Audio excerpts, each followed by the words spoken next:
प्यारे बच्चों, आज दिनांक 12/6/2020 कक्षा 10 विज्ञान क्लास में आपका पुनः स्वागत है।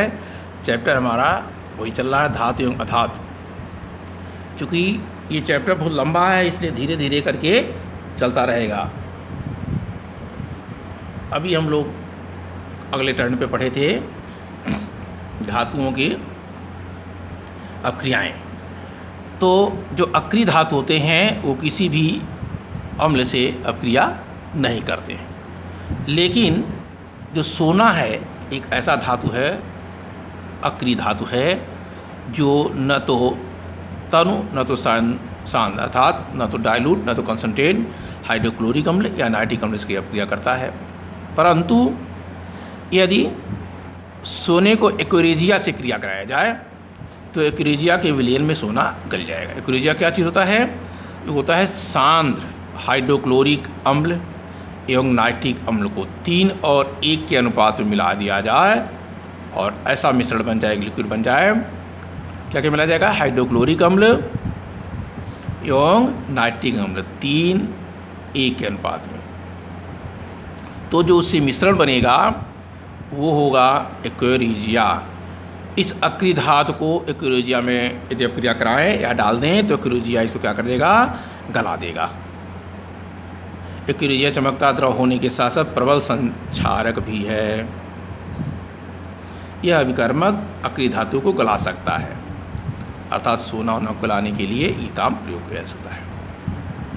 अब इसमें आता है अन्य धातु लवणों के साथ या अन्य धातु लवणों के विलयन का धातु क्योंकि अपक्रिया, जो धातुएं हैं उनसे अपक्रिया के लिए क्या किया जा सकता है। तो इसमें क्या भाई, इसमें साधारण रूप में देखिए कि मान लीजिए 2 धातु हैं, या यूँ कह सकते हैं कि थोड़े उदाहरण के रूप में 2 साथी हैं, पानी में नहा रहे हैं और एक थोड़ा सा डूबने के कगार पे हो गया और दूसरा उसको खींच लाया। तो इसका मतलब जो खींच लाया उसको वह क्या हो जाएगा? प्रबल हो जाएगा। ठीक इसी प्रकार धातुओं के देखेंगे कि अपक्रियाशील धातु अपने से कम अपक्रियाशील धातु को उसके यौगिक के विलयन अथवा गलित अवस्था से विस्थापित कर देती है। जो अपने से कम अपक्रियाशील होंगे उन्हें उनके गलित अवस्था से या उनके यौगिक से विस्थापित कर देती हैं। सभी धातुओं की अपक्रियाशीलता अलग अलग होती है। तो जान लीजिए जो पावरफुल होगा, जो सबसे ज़्यादा अपक्रियाशील होगा वो दूसरे को विस्थापित कर सकता है। विस्थापन अपक्रियाएँ जो हम पहले चैप्टर पढ़ चुके हैं, धातुओं की अपक्रियाशीलता का उत्तम प्रमाण प्रस्तुत करता है। जैसे कोई धातु A है, धातु B को उसके विलयन से विस्थापित कर देती है तो यह धातु B की अपेक्षा अधिक अपक्रियाशील है, अर्थात जो A धातु है वो अधिक अपक्रियाशील है, क्योंकि जो अधिक अपक्रियाशील होगा वही दूसरे को विस्थापित कर सकता है। अब आता है धातुओं की सक्रियता श्रेणी। सक्रियता श्रेणी से ही अभिप्राय है कि कौन धातु सबसे ज़्यादा सक्रिय होते हैं। तो इनमें धातुओं की क्रियाशीलता के आधार पर धातुओं को अवरोही क्रम में व्यवस्थित। अवरोही क्रम का मतलब क्या है कि सबसे बड़ा फिर कम माने घटते हुए क्रम में अवरोही क्रम होता है। तो सबसे ज़्यादा क्रियाशील हैं जो पोटेशियम, फिर सोडियम, कैल्शियम, मैग्नीशियम।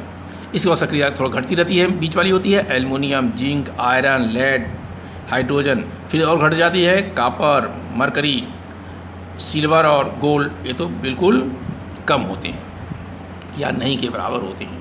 तो सबसे अधिक अक्रियाशील और सबसे कम अक्रियाशील ये हमारे पास जो धातुओं हैं उनकी एक श्रेणी है और भी धातुओं के हम कर सकते हैं। तो आज जो है विज्ञान में इतना ही पर्याप्त है। इसके बाद जो है हम अगला टर्न में अगली चीज़ पढ़ेंगे।